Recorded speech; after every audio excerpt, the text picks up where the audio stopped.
যত ভালো মানের সানস্ক্রিনই হোক না কেন বা যত দামি হোক না কেন ৩ থেকে ৪ ঘন্টা পর পর এটাকে রিঅ্যাপ্লাই করতে হয়, না হয়তো সানস্ক্রিনের যে প্রোটেকশন আছে সেটা আপনারা সঠিকভাবে পাবেন না। সর্বোচ্চ ৪ ঘন্টা পর্যন্ত একবার সানস্ক্রিন ব্যবহার করলে প্রোটেক্ট করতে পারে।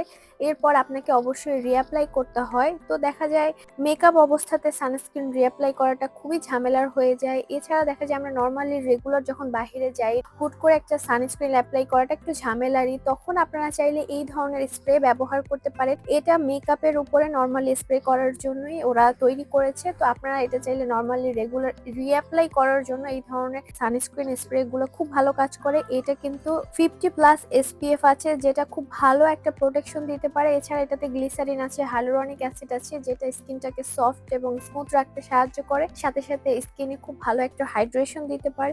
তো রেগুলার যারা বাহিরে যান তারা রিঅ্যাপ্লাই করার জন্য এই ধরনের সানস্ক্রিন স্প্রে ব্যবহার করতে পারেন। গার্নিয়ারের এই সানস্ক্রিন স্প্রেটার প্রাইস অন্যান্য সানস্ক্রিন স্প্রের তুলনায় বেশ রিজনেবল। আমি লা রোশ পলচের সানস্ক্রিন স্প্রেটা ব্যবহার করতাম, তো সেটার প্রাইস অনেক বেশি, সেই তুলনায় এটা বেশ রিজনেবল।